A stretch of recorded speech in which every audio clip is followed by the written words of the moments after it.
Most businesses with strong Google rankings assume AI will recommend them too. It seems logical. Google trusted it enough to rank it, so ChatGPT should do the same. Except it doesn't always work that way. Some people say GEO is just SEO with a new name. Others say the rules completely changed. Both sound confident, and that's exactly why this matters. A ChatOptic study tracked which websites ChatGPT actually cites in its answers. First page Google brands showed up 62% of the time. That leaves the other 38%. Google rewards them. ChatGPT ignores them entirely. The businesses ChatGPT skips aren't failing at Google. They just kept doing what worked for 20 years. The tactics that built their Google rankings are the exact reason AI passes them over. So, what did the 62% do differently? And which side of that line is your website on?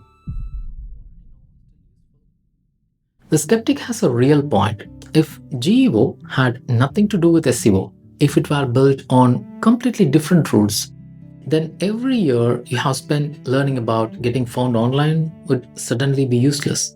That's not what the data shows. The work you have already done, creating content that actually helps people, keeping your site well organized, building a reputation that others in your space recognize, all of that still counts in AI search too. It carries over directly. So the person who tells you GEO is just SEO with a new name is partly right. The foundation is the same foundation. But if that were the whole story, you would expect every business doing well on Google to automatically show up in AI answers too. And 62% of the time they do. The other 38% of the time they don't. Businesses with strong Google rankings, genuinely useful content, a real reputation in their industry, and AI just doesn't mention them. For questions they should be the obvious answer to, they are completely invisible. That gap is where this gets interesting. And once you see what's driving it, the whole is it the same or different debate stops being confusing. The way you optimized for Google may be the exact reason ChatGPT skips you. Two specific differences explain why, and both are grounded in things you have probably already noticed.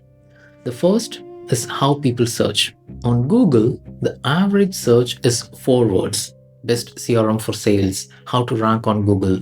Short fragments, just enough to get somewhere. On ChatGPT and Perplexity, the Andreessen Horowitz research puts the average at 23 words. What's the best CRM for a 10% sales team that handles inbound leads on a 500 a month budget? That's not a small evolution in how people search. It's a completely different kind of question. The content that answers a 4 word search well doesn't automatically answer a 23-word question well. Someone typing 23 words already has context, already knows what they want, and they are looking for a real specific answer. Because people search in full questions instead of short fragments, the destination changes too. That's the second difference. SEO gets you a click, GEO gets you mentioned in the answer itself. And those are not the same thing. When someone asks ChatGPT a question, they often never visit any website at all. They get a complete answer right there in the conversation and they are done. Your content is either part of that answer or it doesn't exist as far as that person is concerned. Picture you running a dental practice or a home renovation company or a small law firm. You worked to get on page 1 of Google for the things your customers search for. A potential customer opens ChatGPT, asks for someone who does what you do, and gets back 3 names. One isn't as experienced, another charges more. You are not on the list. The potential customer closes the conversation, clicks through to one of those 3, and books a call. You were on page 1 of Google for the exact question they asked, and where they were actually looking, you didn't exist. The way people search changed, and so did where they end up. And neither of those shifts is a coincidence. AI search platforms aren't funded by advertising. That single fact explains everything else. Why did the way people search change? Why did the destination shift from clicking a link to getting an answer inside the conversation? Something drove this, and it comes down to how these platforms make money. They run on subscriptions. The only way they stay in business is if you feel like the answers are good enough to keep paying for every month. That's the whole model. Google's model needs you to scroll through and click on the search results page because that's where the ads are.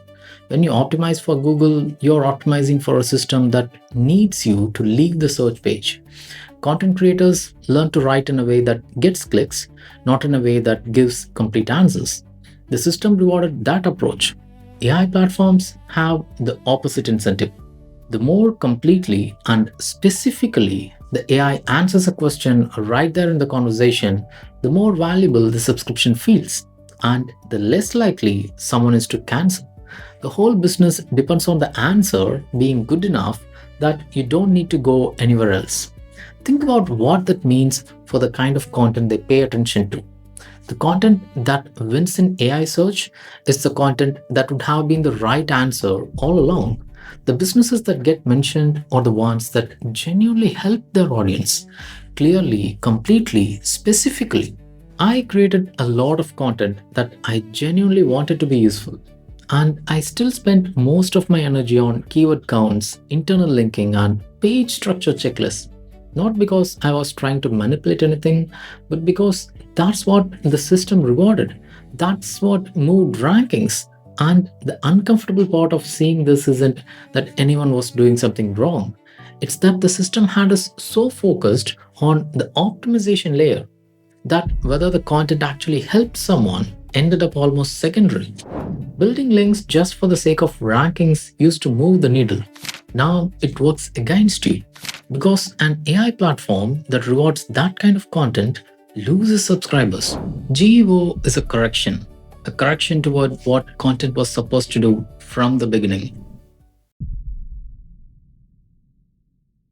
Around 60% of what you already know carries over directly. That's the real answer to what does this mean for everything I have already built. If you understand why someone searches for something and what they actually need, that understanding is just as valuable now as it was before. If you have been creating content that genuinely helps people, that still matters. If your website is well organized and easy to navigate, that still gives you an advantage. And the reputation you have built in your space, the experience you have earned, all of that is foundational to how AI decides who to trust to. The way you research what people are looking for doesn't disappear either. It shifts from finding short keyword phrases to understanding the full questions people are actually asking. If you have been doing SEO well with a real focus on helping your audience, you have been doing part of GEO without even knowing it. That's a genuine head start. The 40% that requires new learning comes down to a few specific things. Making sure AI systems actually know who you are and can identify you as a reliable source, not just one of thousands of websites. Putting the answer right at the top of your pages, where AI can find and use it easily instead of burying it below paragraphs of introduction. Tracking which AI platforms mention you and how often, because the numbers you're used to checking don't tell the full story anymore. And writing content that answers full, detailed questions instead of just targeting short keyword phrases. In my experience teaching online, the biggest shift when people start optimizing for AI isn't technical. It's the question they ask themselves. It stops being, how do I rank for this keyword? And starts being, what would someone need to know to feel genuinely confident after reading this? Over the years, after training thousands of business owners through SEO, the confusion I see most often is exactly this one. They hear GEO and assume everything they learned is obsolete. The draft sits open for 3 weeks, the content calendar goes blank. They stop creating altogether because they are not sure which rules still apply. Once they see that their instinct for helping people was always the right foundation, and that the new pieces or additions to what they already know, the hesitation disappears. They start creating again. The tricks are what have to go. The foundations stay. And if you have been focused on genuinely helping your audience, you're closer than you think. You came in asking for whether G was same as SEO or something completely different. Now you have three pieces of evidence you can point to. The basics carry over. The way people search and where they end up has fundamentally changed. And the business model underneath AI search finally rewards the kind of content that actually helps people. That's what the 62% did differently. They gave AI something complete enough to sign. Three pieces of evidence, and none of them depend on each other to be true. That's the honest answer to the question. The natural next question is the practical one.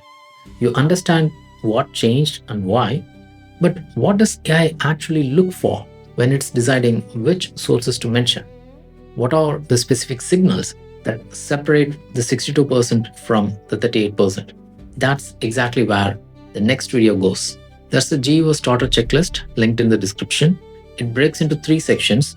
The first helps you figure out where you currently stand with the things AI looks for. The second maps 5 specific changes to prioritize first. The third gives you a 30-day plan for putting it into action. Checklist is in the description. The next video is where this gets actionable. Subscribe so you're here when it drops. You just walk through why GEO works the way it is, but none of it matters until you know where you actually stand right now. Which AI platforms are mentioning your business, which ones aren't, and how big the gap really is. That's the video on the screen right now.